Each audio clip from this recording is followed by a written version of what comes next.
Espace TV, les grandes gueules, tout sur les dessus de l'actu. Ahmed Kamara, Zachary Milimono, Roby, Mohamed Djibril Kamara, Moussa Moïse Silla, Lamine Girassi forment les grandes gueules. Vendredi 29 mai, bonjour à tous. Vous aider à mieux comprendre les dessous de l'actualité. C'est le but de cette émission. Les Grandes Gueules, une émission à retrouver en prime, en rediffusion tous les soirs quand il est 18h. Quand il est 18h plus exactement sur Suite FM, la 99.3. Une émission à retrouver également tous les soirs quand il est 22h30 sur Espace TV. Mais aussi sur l'ensemble des médias partenaires de cette émission. Au menu donc ce vendredi, on s'intéresse à l'actualité. Depuis que l'ex-homme fort de la junte guinéenne de 2008 à 2009 a annoncé de son exil à Ouagalais son intention de se porter candidat à la présidentielle d'octobre prochain, le microcosme politique guinéen bruisse de commentaires et d'interprétations de tout acabit, chacun y allant du sien. C'est sous la bannière du FPDD, le Front patriotique pour la démocratie et le développement, qu'il compte briguer les suffrages de ses compatriotes. Qu'est-ce qui a prévalu à cette candidature? Quels en sont les tenants et aboutissants? Monsieur Maxime Manimou, il est porte-parole du FPDD, donc au Front patriotique pour la démocratie et le développement, en exclusivité. Il va s'exprimer chez nous ce matin. On ira à la baie où des gendarmes, apprend-on, auraient débarqué avec fracas. Et nuitamment, c'était hier, dans un lieu de divertissement muni d'une convocation à l'encontre de l'animateur des lieux suite à une plainte du fils du gouverneur des régions. Sur place, la tension était très vive entre jeunes et gendarmes avant qu'un responsable de la CMS locale ne réussisse à calmer les nerfs. L'affaire fait grand bruit dans la cité de Kramokomo Alpha Labé. Comment tout cela est-il arrivé? Oumar Bari, il est directeur d'Espace Fouta. Il sera en ligne sur place pour mieux nous expliquer tout cela. Merci de rejoindre l'équipe. Bonjour Mohamed Djibril. Bonjour Abouaka. Bonjour Moussaïro. Bonjour Tamba. Bonjour Abouaka. Bonjour Ahmed. Bonjour. On y va tout droit Moussaïro avec vous. On s'intéresse à l'actualité politique. Pendant que l'opposition continue de réfléchir, on apprend que le chef de file de cette opposition, et là celui d'Alain Diallo, rencontre ce vendredi une délégation de l'OIF. Ah oui, on le sait, hein, depuis mercredi, cette mission séjourne en Guinée. Mercredi d'ailleurs, elle a été reçue sur recommandation du chef de l'État par le Premier ministre Mohamed Saïd Fofana. Ouais. Il a donc été question d'un appui technique que cette mission de l'Organisation internationale de la francophonie pourrait apporter à la Guinée, parce que vous savez que nous sommes en période électorale. Donc les tractations sont en cours pour l'organisation justement de ces élections. Ouais. Alors l'OIF, la mission dirigée par un ancien ministre malien, vient apporter son soutien à la Guinée pour voir comment est-ce qu'elle pourrait nous aider pour que des élections libres et transparentes, selon elle, se tiennent en Guinée. Alors, le Premier ministre, bien entendu, a relaté tout ce qui est en cours, toutes les démarches qui sont en cours là, pour aller au dialogue, a expliqué toutes ces démarches-là à cette mission. Et le Premier ministre leur a dit que l'appui qu'il pourrait nous apporter pourrait plus intéresser la CENI, parce que c'est la CENI en fait qui organise les élections en Guinée. Qui a des insuffisances. Oui, qui a des insuffisances, puisqu'il s'agit d'appui technique, que ce serait bien que cette mission de l'Organisation internationale de la francophonie, si bien entendu elle est bien accueillie par l'opposition, appuie donc... Là vous avez touché la plaie, Moussaïro. Parce qu'il faut le reconnaître, vous savez, la dernière fois... Oui, parce que l'OIF est complètement décrédibilisé en Guinée. Oui, c'est pourquoi vous dites ça? Mais bien sûr. Qu'est-ce qu'elle a fait pour le passage de la nouvelle secrétaire générale? Qu'est-ce que vous auriez voulu? Son passage a été très mal reçu ici. L'OIF n'est pas crédible, Mohamed Djibril, ici en Guinée. C'est moi qui vous le dis. L'OIF a toujours accompagné la Guinée. Vous finissez. Mais elle n'est pas crédible. Aux yeux des acteurs, elle n'est pas une institution crédible comme l'Union européenne ou comme les Nations Unies. Je suis désolé, Mohamed Djibril. Mais bien sûr. J'ai dit l'OIF n'a pas la même crédibilité ici que les Nations Unies ou l'Union européenne. Non, je vous le dis. C'est aux yeux des acteurs eux-mêmes. Alors, normalement, si tout se passe bien, cette mission, après avoir été reçue par le Premier ministre la dernière fois mercredi, donc il se peut qu'elle soit reçue aujourd'hui par le chef de file de l'opposition. On nous apprend à partir de 10h, et après cela, certainement, l'opposition va se réunir pour, en tout cas, donner la suite à venir aux événements. Pour se décider finalement. Pour se décider finalement, parce que vous le savez, la dernière fois, vous l'avez rappelé tout à l'heure, lors de la venue de Michaël Jean, la présidente notamment de l'OIF, il y a eu quand même ça a créé des tumultes en Guinée, notamment du côté de l'opposition qui se demanderait si la dame ne pencherait pas du côté de la mouvance présidentielle. On attend donc de savoir ce qui va se passer après cette rencontre entre le chef de file de l'opposition et cette mission de l'Organisation internationale de la francophonie. Allez-y, écoutez, pensez que l'OIF est devenu, comme vous l'avez dit tantôt à Boubacar Diallo, une institution pas crédible en Guinée, c'est aller trop fort. Je dirais même que c'est exagéré. Non, mais pas je du pense tout. que, écoutez,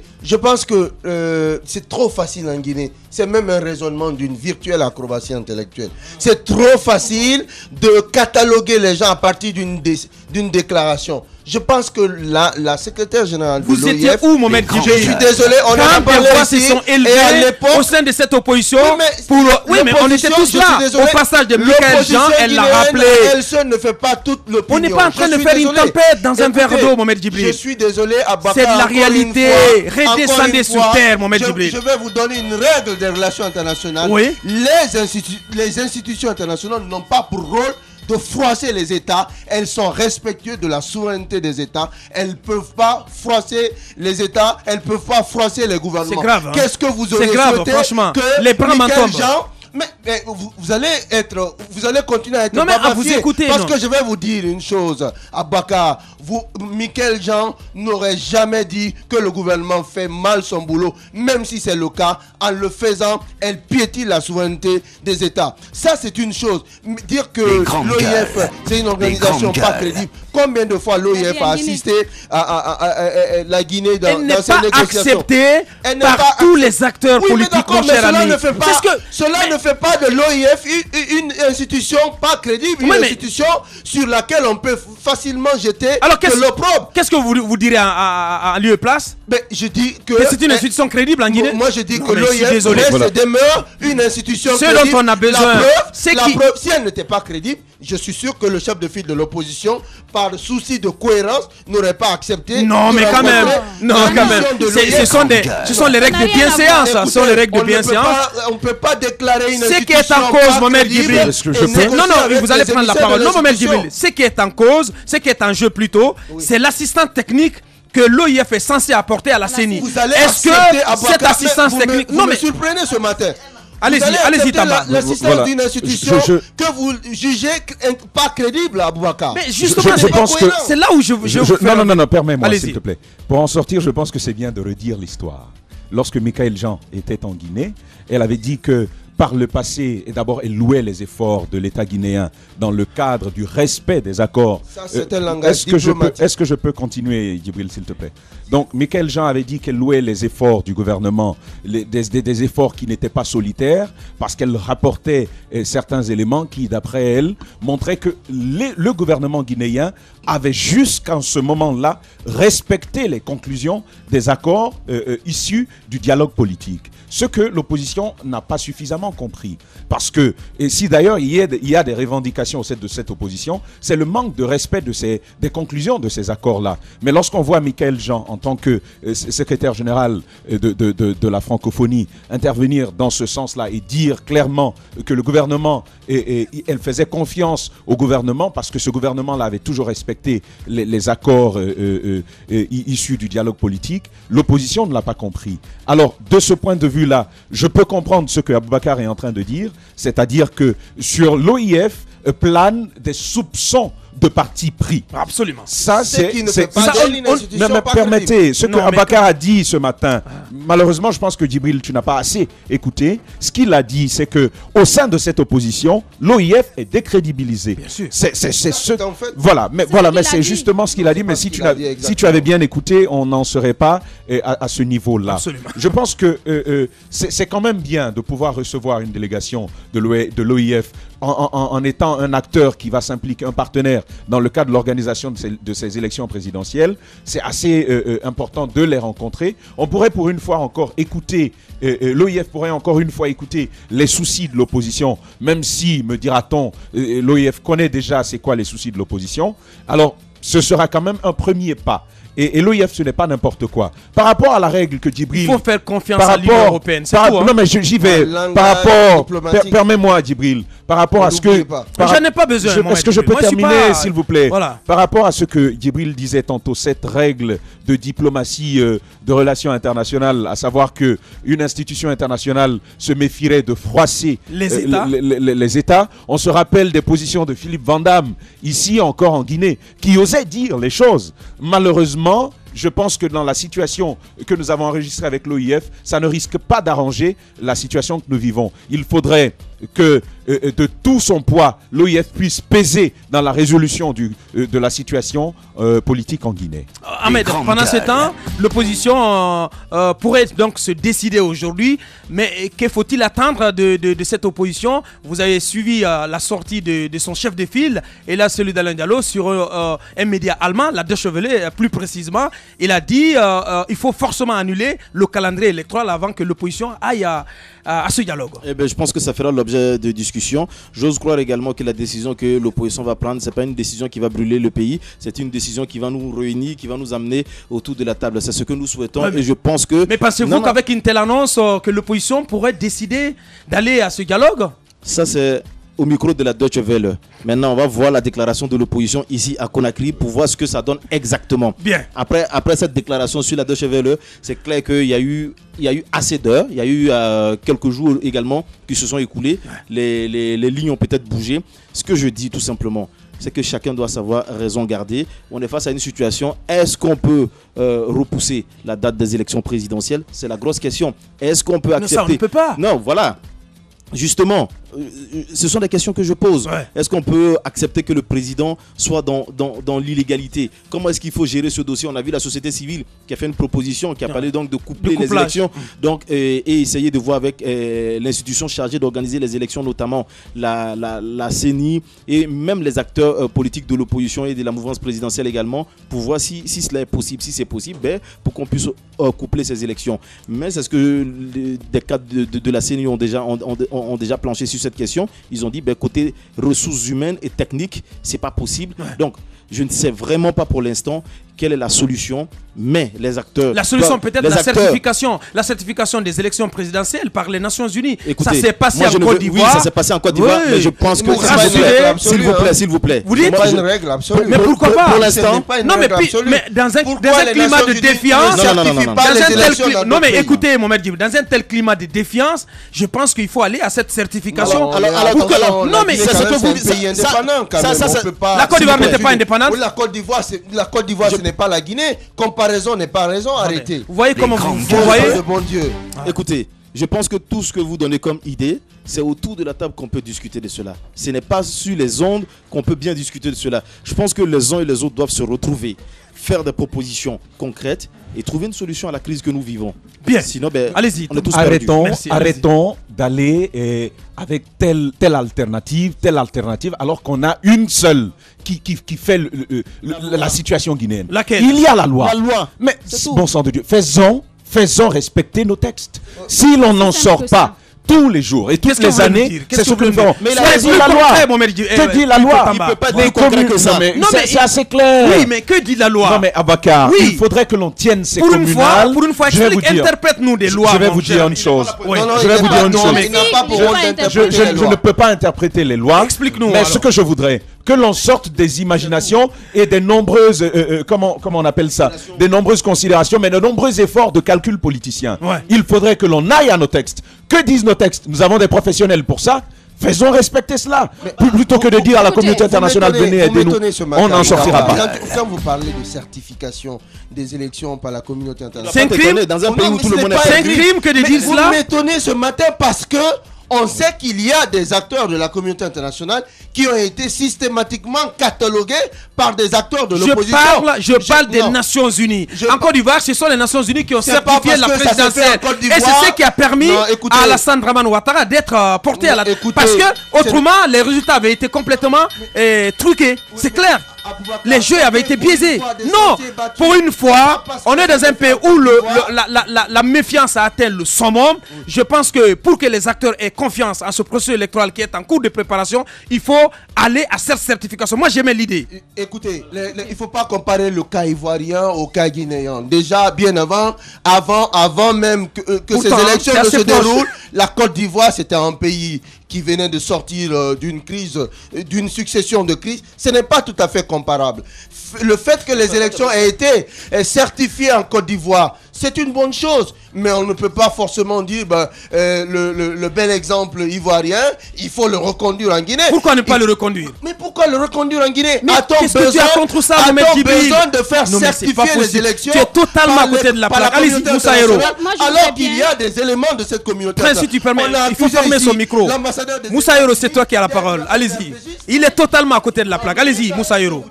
Tu ne passes même pas l'antenne. Que Djibril fasse une proposition de sortie de crise finalement. Demandez-la moi. Parce que ce qui met le pays en retard, ce qui nous met dans cette situation, je pense que Tamba l'a dit, c'est parce qu'on ne respecte pas nos lois. Ouais. Dans ce pays, il faut qu'on sache respecter la loi. La dernière fois, j'étais dans une émission de débat avec les femmes. Il faut que, par exemple, la société civile soit en veille à partir de maintenant. Parce qu'à chaque fois, on a attendu que la situation se cristallise pour lever le ton, pour dire que oui, ça ne va pas, ça ne va pas. Il y a la coalition des filles-femmes de Guinée qui est déjà en éveil. Hein. Pas seulement la coalition des filles et femmes, beaucoup de femmes, beaucoup de réseaux de femmes, d'ONG ont décidé de se mettre à la tâche pour rester éveillés, regarder comment ça se passe réellement pour qu'à l'avenir, qu'on respecte réellement les textes de loi. Quand on dit que telle élection doit être organisée à telle période, qu'au moment opportun, qu'on puisse taper du poing sur la table, dire allez-y pour ne pas attendre qu'il soit trop tard pour se mettre à trouver un consensus. À chaque fois, de consensus en consensus, le pays ne s'en sortira jamais. Et finalement, on se demande à quoi serviront ces textes qui existent. Parce qu'on le sait, le cycle électoral, je ne sais pas pourquoi ces calculs politiciens qui nous envoient tout droit dans le mur, on n'en a pas besoin. On a besoin que ces politiques s'entendent finalement, se mettent autour de la table. Merci. Je n'ai pas dit le contraire. Merci Moussa. Au moins un peu de lumière venant de vous. Allez-y. Écoutez, je pense que toutes les propositions sont bonnes. Quand Aboubacar parle de certification, je pense que c'est possible et ça peut être fait.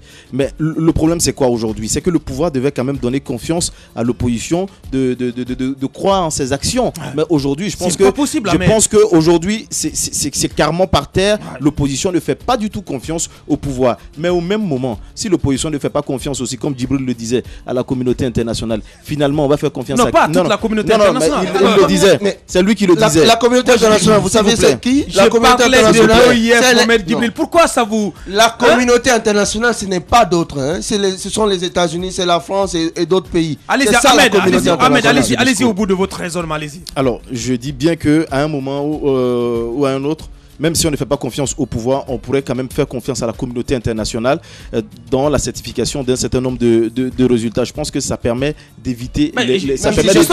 Justement, Ahmed, c'est là le problème. Non, attendez, justement, parce qu'il parle de communauté internationale, c'est là le problème, parce que des voix s'élèvent au sein de l'opposition pour quand même s'en prendre à cette communauté internationale. C'est ce que je vous dis. Si des voix s'élèvent. Alors, on a vu Gawal ici parler de l'ambassadeur des États-Unis et celui de la France. Et celui de la France. Écoutez, si on s'en prend au pouvoir en place, d'accord, mais si on s'en prend aussi à la communauté internationale, finalement, s'il y a des élections et qu'on ne fait pas appel à la communauté internationale pour certifier, il faut s'attendre à quoi? À un rejet systématique des résultats. Moi, je ne veux pas qu'on tombe dans cette situation. Je pense qu'à un certain moment, s'il n'y a pas de confiance entre la classe politique en Guinée, je pense qu'on pourrait faire bien évidemment appel à la communauté internationale. Mais comme je vous l'ai dit, tout cela, ce n'est pas sur des ondes qu'on peut régler ces problèmes. C'est autour de la table qu'on peut bien mettre ces problèmes sur table et discuter concrètement pour trouver une solution. Les grandes gueules.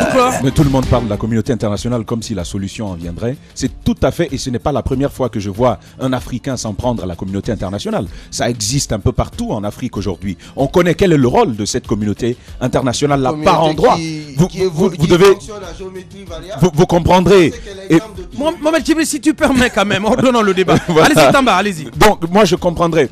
je comprendrais parfaitement que l'on s'en prenne à cette communauté internationale si son rôle dans la crise que nous sommes en train de traverser n'est pas clair. Si son rôle n'est pas bien, je comprends que l'on s'en prenne à lui. Maintenant, il y a le cas que Moussa Hero évoquait tantôt, des ONG, la société civile qui se lève pour veiller, entre guillemets, au grain. Mais vous savez, vous avez aujourd'hui en Guinée des ONG qui sont devenus des mouvements à la fois à la solde de l'opposition, mais aussi à la solde du pouvoir. Et on sait, lorsque on peine à obtenir du financement, il se suffit que l'on vous propose un certain financement, que vous permettiez de jouer à ce jeu-là. Malheureusement, c'est dans cette situation que nous sommes. À qui faire confiance, sinon qu'à nos lois? Il faut revenir à ces lois-là, parce qu'au moins, elles n'ont pas d'âme. Ce sont des textes écrits, il suffit de les faire appliquer. Merci Tamba.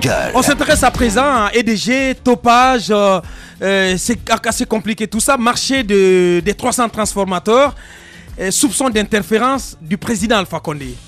Un soupçon d'interférence du président Alpha Condé. Alors, tout est parti d'une décision de l'autorité de régulation des marchés publics. Vous savez, c'est une autorité, c'est une structure qui a été mise en place dans le cadre de la réforme des marchés publics et délégation de services publics à travers une loi. Alors, cette instance, cet organe a en son sein une structure qu'on appelle le comité de règlement des différends et des sanctions. Ce comité a reçu à la date du 24 avril dernier une requête venant de la société Cahors. La requête Cahors Guinée. La requête attaquait en fait la conclusion d'un marché gré à gré passé entre EDG et l'entreprise Topaz à travers sa filiale indienne Vinay Holding. La filiale indienne qui est basée donc à Singapour. Alors, la société Cahors attaque ce marché parce que tout simplement, elle estime que c'est un marché qui a contourné les règles, les principes d'égalité, de transparence qui régissent, n'est-ce pas, la passation des marchés publics et délégation de services publics. Elle s'est donc adressée à la direction nationale de l'autorité de régulation des marchés publics, qui a à son tour saisi cet organe qu'on appelle le comité de règlement des différends et des sanctions. Ce comité, après examen du dossier, de la requête, de la recevabilité de la requête de Cahors Guinée, cet organe a décidé d'annuler tout simplement le marché passé entre EDG et Topaz. Mais je rappelle que ce marché a été passé sur la base d'un accord cadre de coopération technique et commerciale. Entre Topaz et EDG, accord cadre qui a été par la suite reconduit par 3 avenants. Mais qui a été aussi dénoncé par l'ARMP. Parce qui s'est prononcé en faveur de son annulation. De son annulation. Parce que non seulement l'accord cadre stipule que EDG peut obtenir une partie ou tout de ses financements à travers Topaz, et en contrepartie, Topaz obtient d'EDG une remise sur ses factures. Alors, cet accord a été bien évidemment dénoncé par Cahors Guinée. Alors, après examen de la requête, là, le conseil, le comité de règlement des différends et des sanctions a décidé d'annuler le marché au nom de la direction nationale de l'autorité de régulation des marchés publics. Alors, la décision dont je vous parle, je l'ai en main. Alors, qu'est-ce qui se passe? Le président de la République, apprenant cette décision, aurait donc fait appel non seulement au directeur général de l'ARMP, M. Guillaume Curtus, ex-secrétaire général du ministère des Mines. Ensuite, en présence de ses conseillers, il aurait aussi fait appel au PDG de Cahors Guinée. De Topaz plutôt. De Topaz.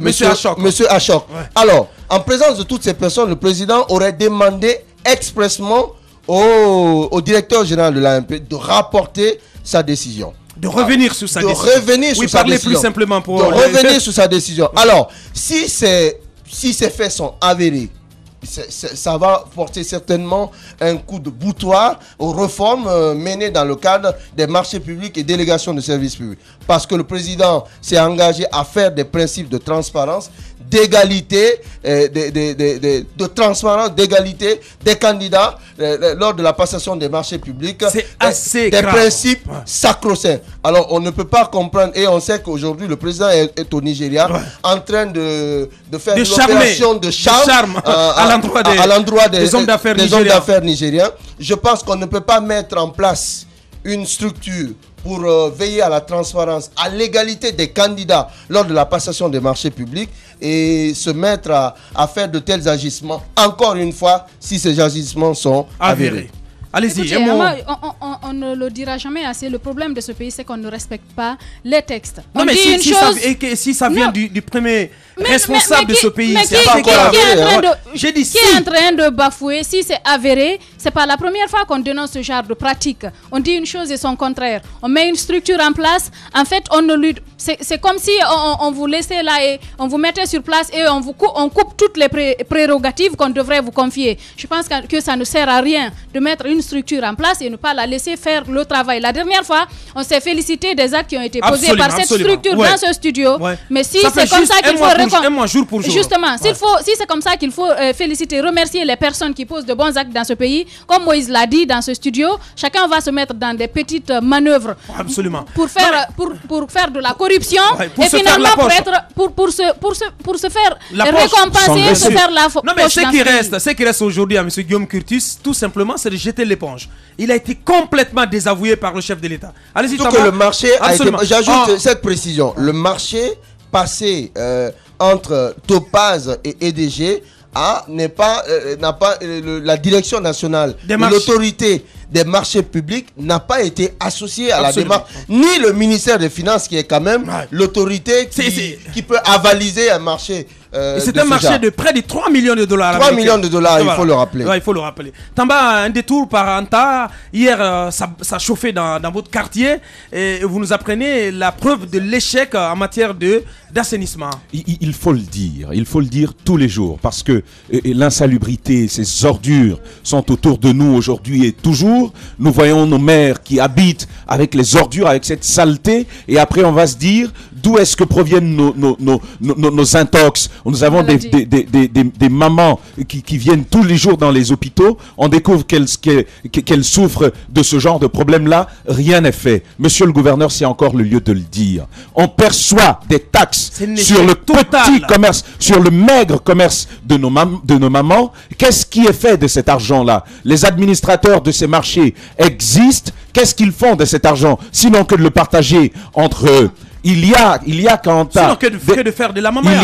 un premier mouvement a commencé, il est à craindre qu'il puisse s'étendre dans toute la capitale, simplement parce que nos mamans habitent avec les ordures. C'est le même constat ici à Matoto. Elles posent la question aux autorités, aux administrateurs de marché et aussi aux gouverneurs pour savoir où est-ce que va leur argent. Parce qu'on perçoit des taxes, c'est assez dur. On voit comment ces agents des mairies perçoivent cet argent-là. On le voit précisément. Alors, qu'est-ce qui est fait pour ça? Nos mamans continuent dans cette saleté. Il faut nettoyer cela. Sinon, c'est un problème de santé publique. C'est un problème de santé publique. Il faut interpeller nos techniciens entre griffes de la santé publique. Il faudrait qu'ils agissent. Je vous sens tous en colère, en tout cas. Conakry qui croule sous les ordures. C'est un échec total de la politique d'assainissement du gouverneur de la ville de Conakry. On revient là-dessus dans un court instant.